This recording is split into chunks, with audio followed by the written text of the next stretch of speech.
So, you want to talk about power? Like, serious power? What happens if the strongest sorcerer goes head-to-head against the most terrifying devil manipulator? It's a clash of ideologies and powers. Today, we're diving into the epic showdown of personalities, abilities, and big what-if battle between two of anime's most ridiculously overpowered characters, Gojo Satoru from Jujutsu Kaisen and Makima from Chainsaw Man. Buckle up, because things are about to get wilder than you can imagine.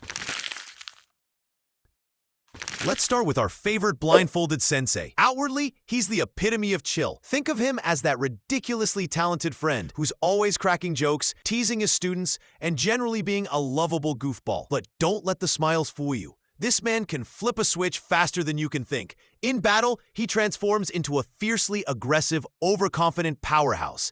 He practically has "I'm the strongest" tattooed on his forehead. Gojo openly declares himself the honored one, often flaunting his power with the kind of casual arrogance that makes weaker foes feel, well, personally attacked. Now, let's pivot to Makima. She's the queen of composure, always projecting a calm, gentle, even smiling facade. You'd think she was about to offer you tea and biscuits, but underneath that serene exterior, oh god, she's utterly Machiavellian and calculating. She's got more layers than an onion, and every single one is ruthlessly cold and manipulative. To Makima, everyone, yes, even her supposed allies, are just dogs on a leash. Talk about a dog-eat-dog world, right? Except she's the one doing all the eating. Interestingly, these two actually have a few things in common. Both are charismatic leaders who inspire a mix of fear and loyalty. They're supremely confident in their abilities, often displaying a healthy dose of contempt for anyone they deem inferior. And when it comes to ruthlessness, they're practically soulmates. It's like they both have an arrogance-o-meter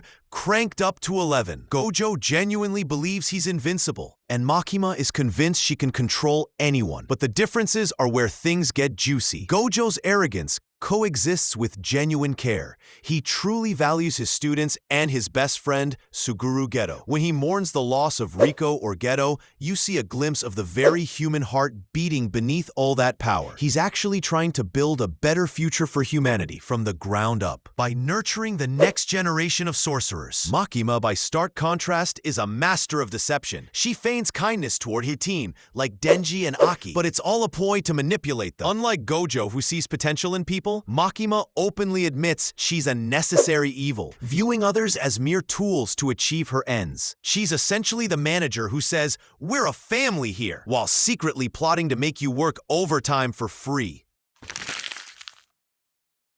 Both Gojo and Makima are portrayed as near unstoppable forces, but their powers operate on wildly different wavelengths. It's like comparing a black hole to a master puppeteer. Both terrifying, but in their own unique ways. Let's start with Gojo, often hailed as the strongest sorcerer. His core power is the inherited limitless curse technique. At its heart is infinity, which is basically a fancy way of saying, "You can't touch me." It slows and repels any attack at the atomic level. Imagine trying to high-five Gojo and your hand just never quite reaches him.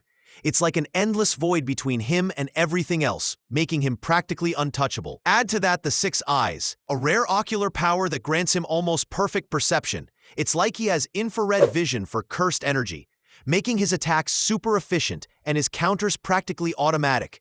He sees you, he sees your cursed energy, and he's already dodged your attack before you even thought about it. For offense, Gojo is a walking light show. By focusing negative cursed energy, he unleashes blue, which creates a gravitational vacuum, sucking everything in. Then, there's its polar opposite, red, a massive repulsive blast that sends things flying, and it's more powerful than blue. And when he combines them, you get hollow purple, a devastating beam that just erases matter. But then we come to the strongest technique, Unlimited Void. Gojo's signature domain expansion traps opponents in a metaphysical space, bombarding them with endless information. Imagine trying to read every book about the importance of Nami's melons in the One Piece plot simultaneously. Your brain would just melt. Victims are paralyzed by raw stimuli, unable to act. Gojo is so skilled that he can activate Unlimited Void in a fraction of a second, and he's immune to its effects himself. It's basically a guaranteed win button. Now let's talk about Makima, the control devil. Her strength comes from a terrifying combination of supernatural devil powers and an uncanny cunning. She's one of the strongest individuals in the Chainsaw Man world, feared by humans and devils alike. And get this, she made a contract with Japan's prime minister that grants her quasi-immortality. Any lethal attack on her is redirected as an illness or injury to a random citizen of Japan. So if you shoot her in the head, some poor unsuspecting ramen shop owner in Hokkaido suddenly dies. It's the ultimate get-out-of-jail-free card, as shown when she was shot through the head and simply got back up unfazed. She also has extraordinary senses, ways she can distinguish people by their scent. For offense, Makima wields powerful force manipulation attacks. By chanting incantations with human sacrifices, for example at shrines, she can crush named targets from anywhere, leaving absolutely no trace of them. She also fires invisible energy blasts, often heard with a distinct bang, that she casts by simply pointing. These blasts are incredibly destructive. In the manga, she heavily damaged the Darkness Devil, a primal devil, and even used this force to instantly kill power with just a finger gesture.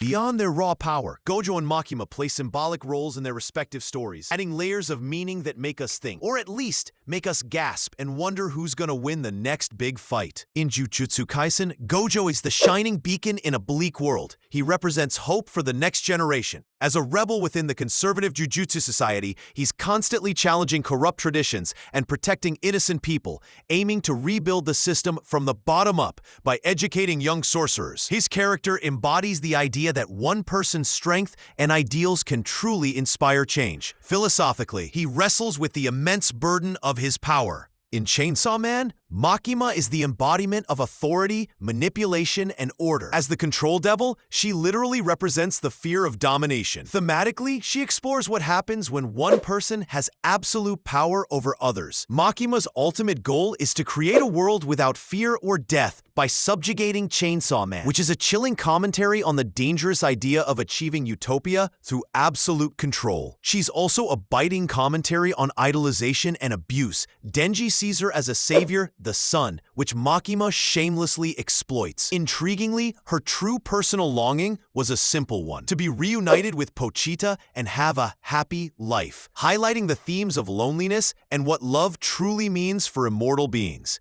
Even cosmic puppet masters just want a hug sometimes. Together, these roles accentuate their world's themes. Gojo embodies positive change through strength. Makima embodies tyranny through overwhelming power. Gojo's unwavering faith in humanity starkly contrasts Makima's utter dismissal of it. He cherishes life, while she treats life as completely expendable if it serves her vision. Their thematic interplay highlights how two omnipotent figures can use power for radically different ends. Alright, let's get to the good stuff. The imaginary fight we all want to see. Picture this: Makima stands perfectly still under a flickering streetlight, those chilling rose-tinted eyes fixed on the figure casually strolling toward her. Gojo Satoru, white-haired and with a mischievous smile, pushes up his blindfold. Makima would surely act first through deception or remote assaults. She might attempt to sense Gojo's energy with her psychic link. However, Gojo's 6 eyes are like a universal radar for cursed energy. Any subtle mind control or unseen attack Makima tries would likely be detected. If Makima casts her signature bang force from afar, Gojo's infinity would simply slow or stop it mid-flight. It would collide with the infinite void he maintains and probably just fizzling out. Makima probably wouldn't risk a direct kill attempt right off the bat. Traditional bullets, knives, even a very enthusiastic sword slice simply couldn't touch him through infinity. Frustrated, Makima would definitely escalate. She might try to manipulate the environment, perhaps a volley of the hybrid devils channeling their powers through her to surround Gojo. Gojo, who has fought entire armies of cursed spirits, would just casually wipe them aside with a flick of his wrist, using blue or red. If Makima steps in with her physical form, trusting her contract's protection against stray fire, Gojo could simply phase out of striking range. Gojo's own strength and speed in close combat are extraordinary. A single black flash punch could utterly devastate Makima's physical form. But of course, Makima wouldn't die because of her immortal body. Makima isn't one to go down easily. She has a few tricks up her sleeve. She could try instant kill rituals, using a human sacrifice to target Gojo by name. However, this requires a shrine, a corpse, and Gojo's name. We haven't seen Makima use this on superhuman targets before, and Gojo's infinity might shield him anyway. It's like trying to punch a ghost. She might instead attempt to use her bang directly on Gojo, but again, Gojo's infinity may simply halt it. turning the blast into a casual splash. Sensing Makima's resilience, Gojo would likely unleash his ultimate move, his domain expansion, Unlimited Void. In an instant, Makima and Gojo would be trapped inside Gojo's domain, a world of infinite knowledge assaulting Makima's mind. She's supremely willful, yet even devils have limits to how much raw input they can process. The Unlimited Void would scramble her senses. Too much incoming data could drown her consciousness, turning her brain into a giant confused pretzel. Meanwhile, Gojo, immune to his own domain, would calmly manipulate Makima's fate.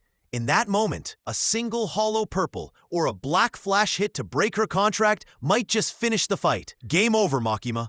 And that was my imaginary fight if these two titans faced off against each other. In the end, the outcome is uncertain and fiercely debated. Canonically, Gojo's feats make him nearly invincible to normal attacks, while Makima's feats make her intangible and unkillable by conventional means. It's like an unstoppable force meeting an immovable object. But one thing I'm sure of is that if a fight like this actually happened, it would break the internet.